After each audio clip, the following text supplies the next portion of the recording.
El título del mensaje: temer al que destruye el alma. Bueno, tenemos la imagen en pantalla y no sé el concepto que puedan tener al ver la imagen, pero yo lo miro como que si algo malo sucediese, ¿no? En la imagen, pero al que debemos de temer verdaderamente no es tanto al maligno, sino debemos de temer a nuestro mismo Señor y Dios. Tenemos un Dios que es celoso, hermanos, y a Él debemos de temer, ¿no? Quiero leerles para iniciar este mensaje una biografía de una mujer que se llama Anne Skew.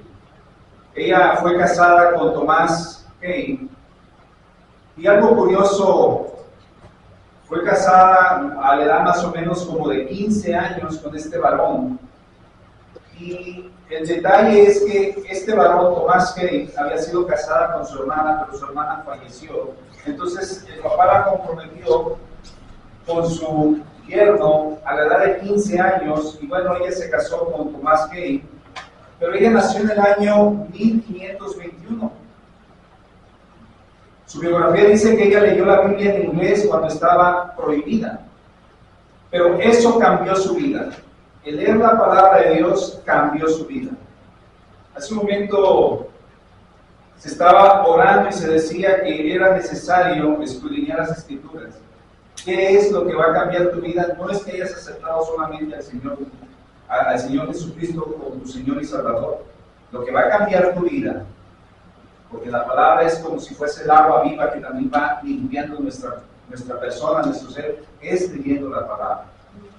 Esta mujer dice que cuando estaba prohibida entonces la Biblia, ella la leyó.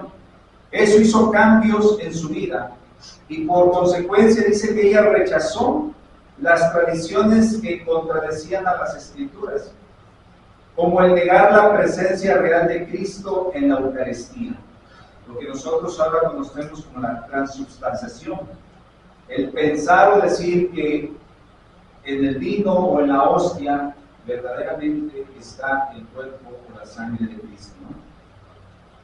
Y también esto le llevó a ella a hablar de Cristo con valentía. Entonces ella se convirtió en una figura importante del movimiento de la Reforma Protestante. Ella fue arrestada 3 veces, y la primera de ellas, quien la mandó a arrestar, fue su ex esposo, porque en ese entonces ella ya se había divorciado. La segunda vez que la arrestaron, volvió a salir libre, pero la tercera vez no fue así. La tercera vez ella fue interrogada, fue torturada en la Torre de Londres. ¿Por qué hacen hincapié en la Torre de Londres? Porque ahí se llevaba, era atada por las manos y por los pies y la estiraban. Así que prácticamente descoyuntaron sus brazos, sus piernas al estar ahí. Pero nada de esto la hizo a ella desistir o negar su fe. Además de esto, dice que fue acusada de herejía y le pidieron nombres y le ofrecieron libertad a cambio de denuncia de otras mujeres con esos afines. Le pidieron que denunciara o delatara a más mujeres. Entre esas mujeres, que ellas tenían un círculo, digamos, en el cual ellas combatían, estaba la esposa de Enrique VIII, Carolina, mas sin embargo ella en ningún momento, ni por temor ni por nada, delató a las demás mujeres. Pero ella solamente respondía a cada pregunta, a cada acusación, con la misma palabra. Dice que estando ahí, las personas dentro de la iglesia tradicional, ella les enseñaba de tanto conocimiento que tenían. Por ello respondían con la misma palabra. Entonces ella fue ejecutada por herejía durante el reinado de Enrique VIII, el día 16 de julio del año 1546, a los 25 años. Una edad muy joven.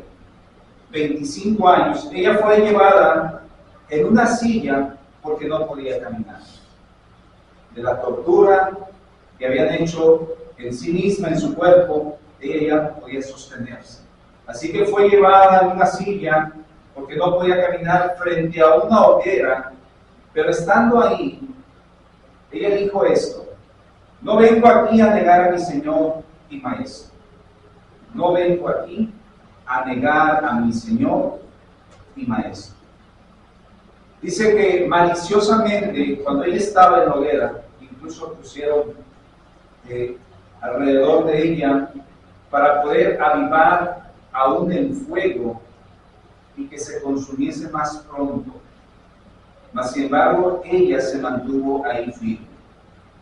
Ese día dice que no apagaron su voz, quemaron su cuerpo, pero no su fe. Hoy en día es aún un testimonio.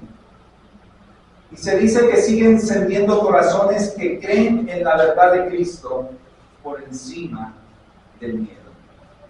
Por eso titulé el mensaje: teme al que destruye el alma. ¿Qué tanto tememos al Señor? El temer no es un miedo.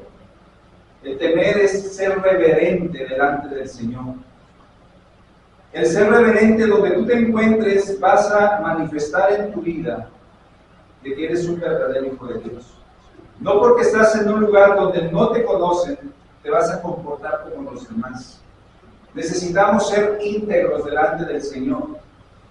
No delante de los demás para que vean, pero sí delante del Señor.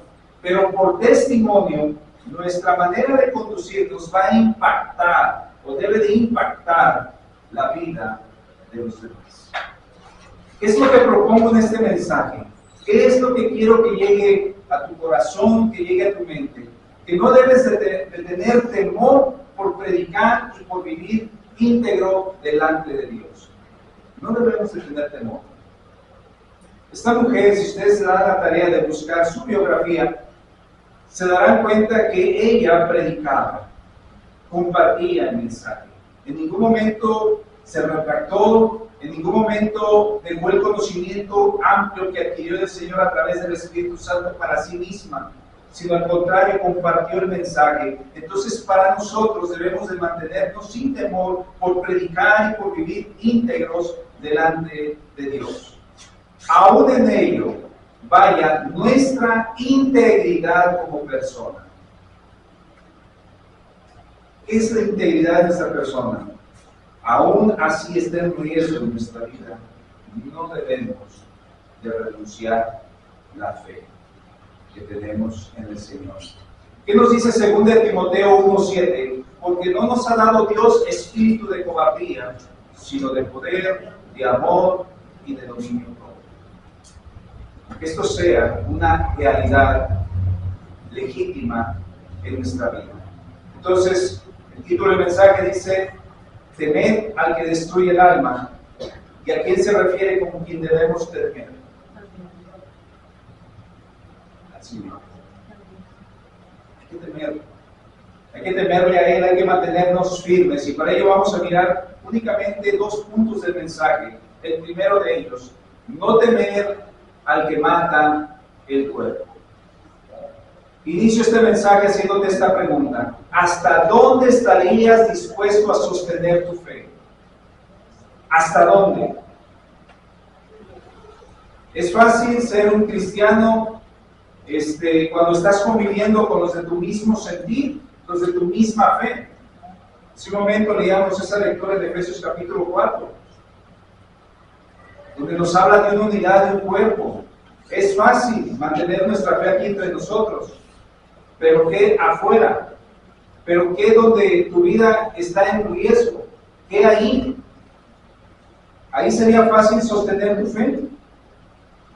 Nuevamente vuelvo a la biografía de Ana, es que hasta la hoguera ella la llevó, su fe, hasta la hoguera. ¿Hasta dónde te ha llevado a ti? Y le recuerdo a Simón Pedro. ¿Cómo conocemos a Simón Pedro? Como el discípulo atrabancado, aquel que pidió a nuestro Señor Jesucristo descender de la barca y caminar sobre las aguas. Pero ¿qué sucedió cuando desvió la mirada? cuando miró el entorno, cuando miró lo demás, ¿qué sucedió? Se hundió. ¿Qué sucede en nuestras vidas cuando apartamos nuestra mirada del Señor? ¿Qué sucede en nuestras vidas cuando nos alejamos del Señor? Somos susceptibles al mundo que nos rodea. Somos susceptibles a ser contaminados por lo que el mundo nos ofrece. Para Simón fue lo mismo, o para Pedro, se hundió en las aguas. Y eso que el Señor después había dicho en la vida de Simón, que él había rogado para que Satanás no los zarandease. Mas, sin embargo, usted conoce ese pasaje de la Biblia. Pero el atrevimiento de Pedro dice que fue más allá aún que eso, y eso nos sucede a muchos de nosotros. Hablamos sin saber o sin medir nuestros propios alcances. Nos comprometemos con el Señor sin saber que no vamos a cumplir lo que hablamos nosotros. Pedro también habló de más. El ser atrevidos, todos somos atrevidos, pero el cumplir verdaderamente a veces no cumplimos nosotros. Yo he escuchado a algunos miembros de esta iglesia decir que no se van a separar, no se van a retirar de la iglesia, y mi pregunta sería, ¿y dónde están en este momento? ¿Dónde están? ¿Qué dice Lucas capítulo 22, versículo 33? Él, refiriéndose a Pedro, le dijo, Señor, dispuesto estoy a ir contigo, no solo a la cárcel, sino también a la muerte. ¿Nos es fácil hablar, hermanos? Sí. Nos es fácil hablar. Pedro habló y dijo que iría con él no solo hasta la cárcel, sino también a la muerte.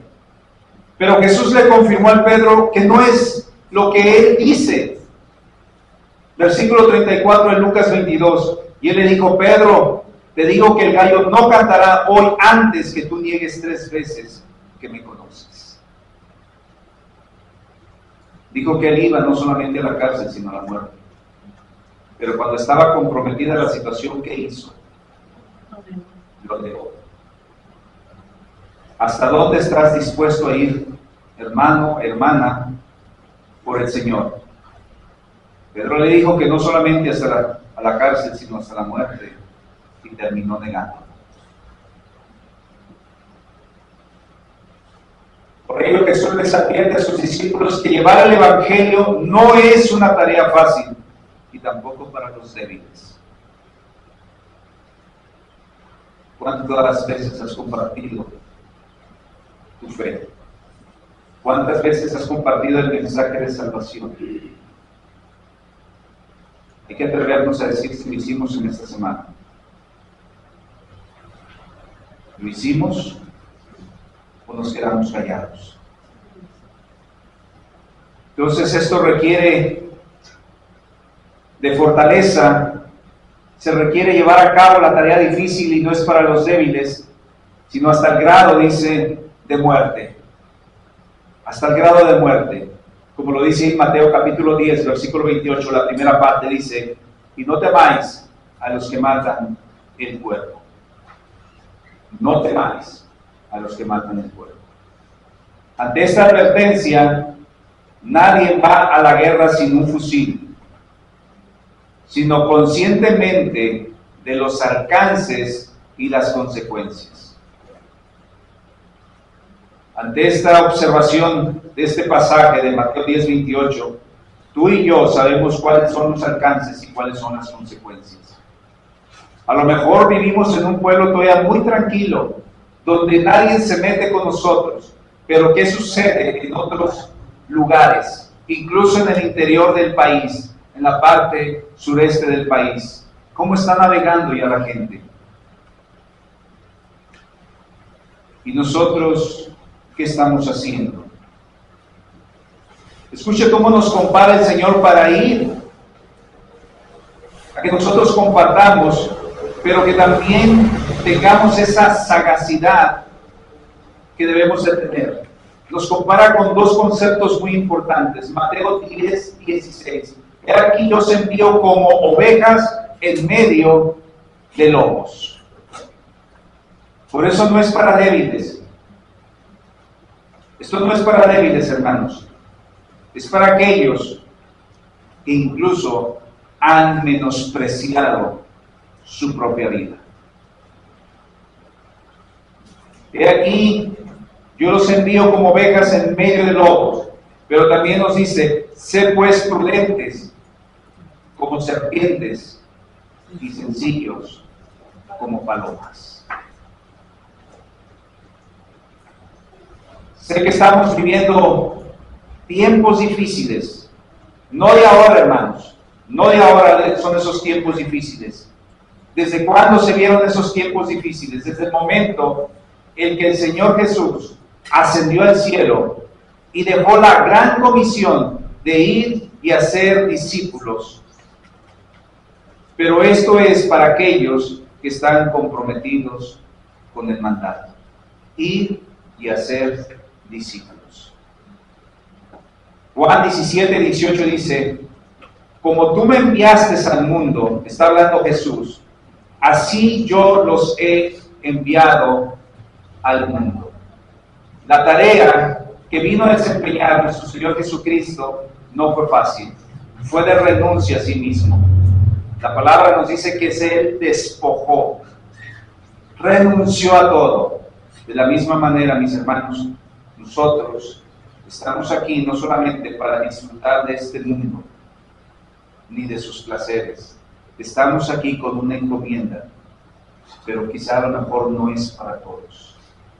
Es para aquellos que no son débiles, son para aquellos que son valientes y que quieren compartir el mensaje, aún a costa de su propia integridad de persona. Hace un momento yo dije que se viven tiempos difíciles, y esto es desde la antigüedad, hermanos. Haciendo un poquito de historia, se nos dice que el Imperio Romano persiguió a los cristianos, y esto fue documentado durante el reinado de Diocleciano. ¿Y qué es lo que caracterizó en este reinado? Pues fue la más intensa persecución de los primeros cristianos, que comenzó en el año 303 después de Cristo. Y esto se extendió por varios años después incluso de su reinado. Diocleciano dice que emitió edictos donde ordenaba la destrucción de iglesias, la quema de textos sagrados y la confiscación de propiedades de los cristianos que no renunciaran a su fe. Es fácil mantenerse, no temer al que destruye el cuerpo. Es fácil mantenerse, hermanos. Yo creo que es difícil, pero sí se requiere de valentía, de la ayuda del Espíritu Santo en nuestra vida. Dice que la persecución causó la muerte de muchos cristianos, pero los convertidos continuaron creciendo y eventualmente se les concedió una libertad religiosa. Ahora también hay lugares específicos donde el ser cristiano es no temer al que mata el cuerpo. En varias partes del mundo los cristianos son perseguidos y asesinados de igual manera por su fe. Países como Afganistán, Corea del Norte, Somalia y Libia, estos lugares se encuentran entre los que muestran mayor persecución a los cristianos. Por eso les digo que nosotros hasta este momento, gran parte de nuestra nación, vivimos aún en un país libre y soberano, a diferencia de estos otros lugares.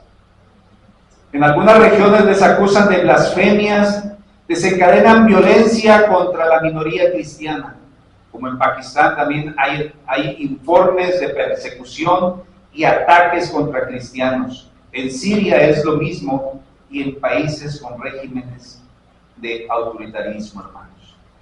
Pero ¿qué nos dice la palabra en Juan 17:13? Pero ahora voy a ti, hablando Jesús, y hablo en este mundo para que tengan mi gozo cumplido en sí mismos. ¿Tienes gozo o no tienes gozo en tu vida? Deberíamos de tener gozo en nuestra vida. Versículo 14. Yo les he dado tu palabra y el mundo los aborreció, porque no son del mundo, como tampoco yo soy del mundo. No ruego que los quites del mundo, sino que los guardes del mal. Si tienes la palabra en tu vida, ten por seguro entonces que tú no perteneces a este mundo y por lo tanto eres aborrecido por el mundo. Y no me refiero a la tierra, sino por la humanidad. Somos aborrecidos. Por esa razón, aún vemos que hay tanta maldad en el corazón del hombre que aún siguen martirizando a los hijos de Dios en estos lugares. Nos dice ahí que Él nos va a guardar del mal, pero déjeme comentarle, no estamos exentos de que nos guarde del mal.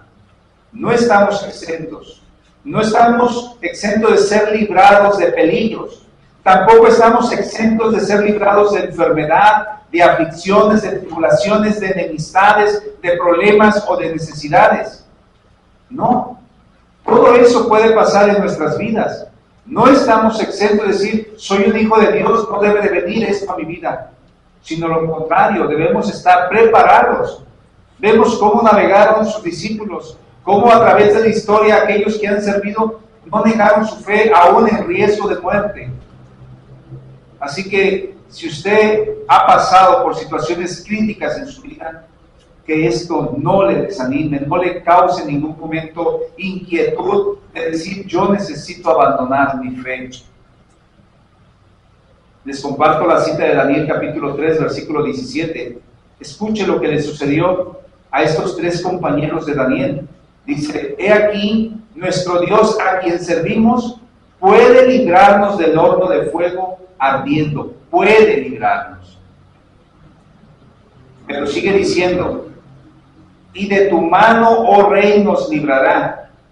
Y si no, sepas, oh rey, que no serviremos a tus dioses, ni tampoco adoraremos la estatua que has levantado. Puede librarnos. Y si no, como diciendo, esa es la voluntad de Él. En ningún momento voy a tener objeción de lo que pueda suceder a mi vida. No me preocupa quien mate este cuerpo físico. Mi vida está en sus manos. De Él depende mi vida. Termina diciendo el versículo 19 de Daniel 3.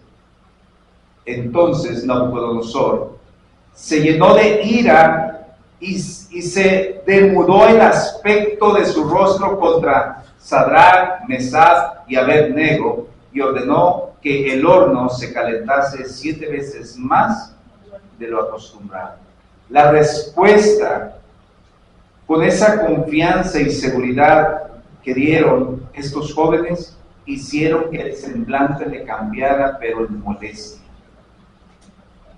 Pero de una otra manera confiaron, no en ellos, en aquel que los podía librar, sujetándose a la voluntad de Dios y no a nuestro propio anhelo o deseo.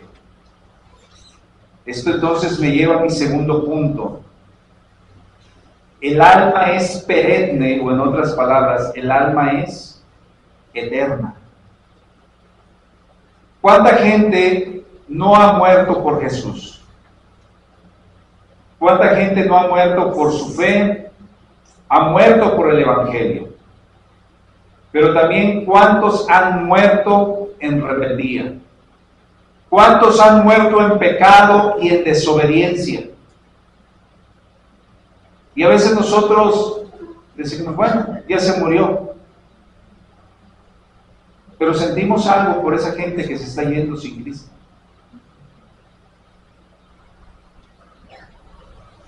Pero entre los que mueren por el Evangelio o por el Señor y los que mueren en el pecado, entre estos dos hay un común denominador. Como lo dice Mateo 10:28. Mas el alma no puede matar. Lo que sigue viviendo aún después de la muerte física es el alma. Para el discípulo, aún lo maten, está la esperanza de que no todo termina ahí. Aún hay vida perenne o vida eterna. Usted tiene una esperanza cuando parte de aquí, ¿o no es así? Pero ¿qué sucede con los que mueren sin Cristo? Ellos no saben si hay algo, dicen, bueno, es que yo no sé si hay algo después de la muerte. El hombre entonces puede ser pecador, haber cometido todos los males en este mundo, el ser infractor de la ley, pero sí al término de su vida, si no hay un cambio de arrepentimiento verdadero, se tiene la oportunidad de morir eternamente, si no hay un cambio.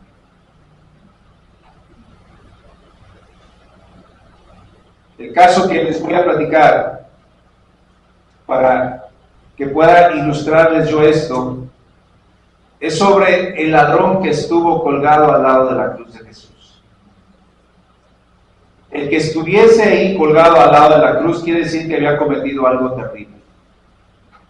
Quizá haber matado a alguien más, haber robado, incluso haberse levantado en contra del gobierno romano. Este varón, dentro de todo, él pudo entender que la oportunidad de vida se estaba yendo. Y no hablemos de la oportunidad de vida física, sino la que venía. Ahora, usted piense, ¿cuántas personas mueren sin Cristo? ¿Cuántas personas mueren en un accidente que ni tiempo les da de arrepentirse? ¿Cuántos mueren por un infarto? O quizá otros que mueren a través de un proceso de una enfermedad degenerativa o progresiva. A lo mejor a ellos se les da la oportunidad, a lo mejor, de reflexionar y de pensar de que necesitan arrepentirse. Pero ¿qué de aquellos que la vida se trunca de un momento a otro? Este varón que estaba al lado de la cruz, este ladrón, él pudo entender esos momentos donde él vio la esperanza a un lado de él. Vio al Señor Jesús.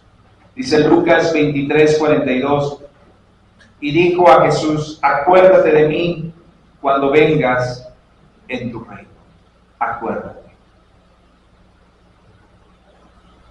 Quizá en el poco o gran conocimiento que él podía entender, a lo mejor sabía que la vida no se truncaba en una muerte física, sino había algo más. Versículo 43. Entonces Jesús le dijo, de cierto te digo que hoy estarás conmigo en el paraíso. Podemos entender entonces que el paraíso puede ser un jardín o se refiere al estado de bendición entre la muerte y la resurrección. Un lugar en el cual deben estar. Ahora, usted recuerda la parábola que nos dijo el mismo Señor Jesús en Lucas 16:22. Aconteció que murió el mendigo y fue llevado por los ángeles al seno de Abraham, y murió también el rico y fue sepultado. Dos expresiones distintas.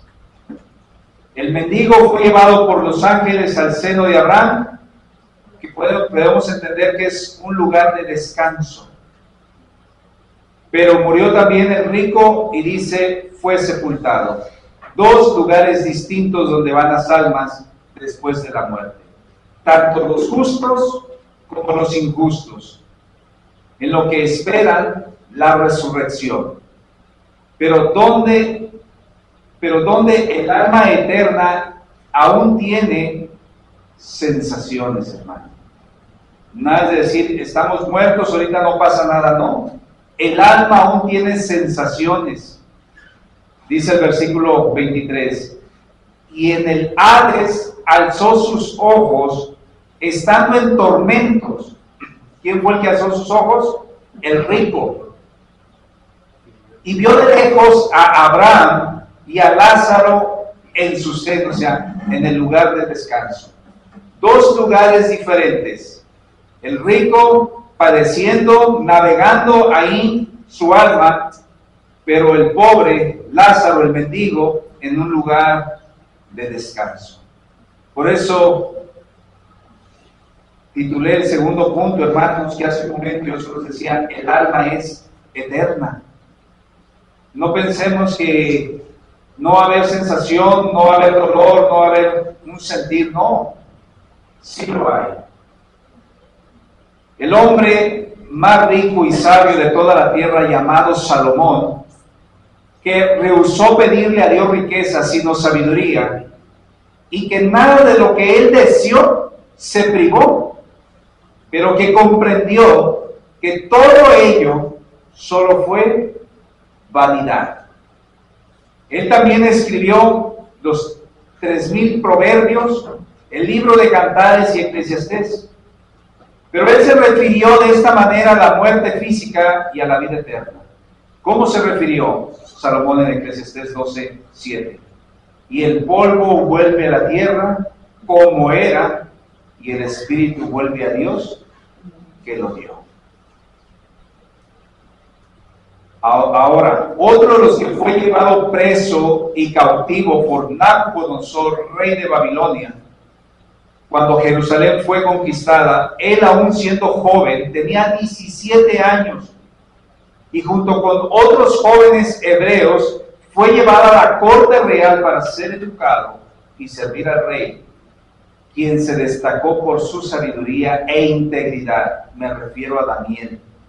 Él también se mantuvo su fe y su fidelidad a Dios. Y él dijo esto en Daniel 12:2. Y muchos de los que duermen en el polvo de la tierra serán despertados, unos para vida eterna y otros para vergüenza y confusión perpetua. El alma es eterna, hermanos. Algunos despertarán para vida eterna y otros para vergüenza y confusión perpetua. Escuche cómo lo describe el apóstol Pablo. Nuestras almas siempre vivirán, sino que también nuestros cuerpos serán resucitados, hermanos. ¿Qué es lo que estaba navegando en el Hades, según la parábola del rico y Lázaro? El alma. Pero Pablo nos dice que también nuestros cuerpos serán resucitados. 1 Corintios 15:20 dice, mas ahora Cristo ha resucitado de los muertos, primicias de los que durmieron es hecho, pero cada uno en su debido orden, Cristo, las primicias, luego los que son de Cristo en su venida. Por un orden. Aquí lo que impacta, hermanos, y es que debemos entender esto, que vamos a adquirir cuerpos resucitados. Si en el alma tenía sensaciones, ahora piense cuando tenga un cuerpo. Esta es la conclusión de mi mensaje. Hoy en día mucha gente suele decir, nadie sabe qué hay después de la muerte. Todo termina aquí. Nadie ha regresado para decirnos si existe algo en el más allá. La gente suele expresar eso. Pero usted y yo podemos decir que el que ha regresado de allá es Cristo. Le recuerdo estas palabras del pastor Alejandro Bullón, que tuvo una conversación con una periodista escéptica o atea, donde él termina diciendo esto, pero vamos a hacer de cuenta que yo tengo razón. Terminan los tiempos, si hay Dios, si hay cielo nuevo, si hay tierra nueva, si hay un cielo, si hay vida eterna, si hay salvación.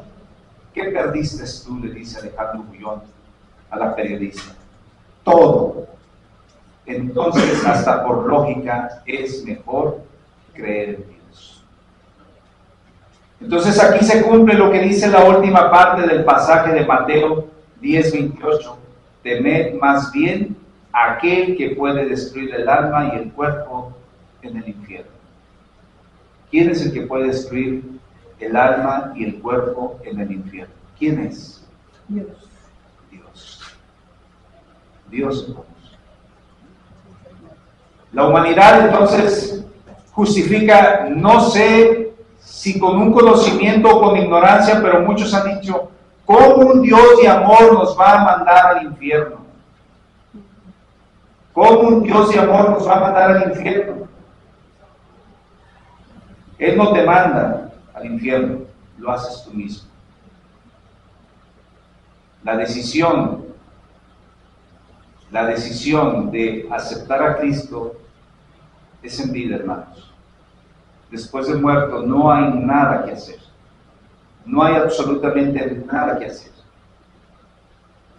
Él solamente va a cumplir la palabra. Y le platico ese ejemplo del rey Agripa. Cuando el apóstol Pablo le comparte y le dice, ¿crees en los profetas? Yo sé que crees, pero la respuesta evasiva e irónica de parte del rey Agripa fue esta. Hechos 26, 28. Entonces Agripa dijo a Pablo, por poco me persuades a ser cristiano.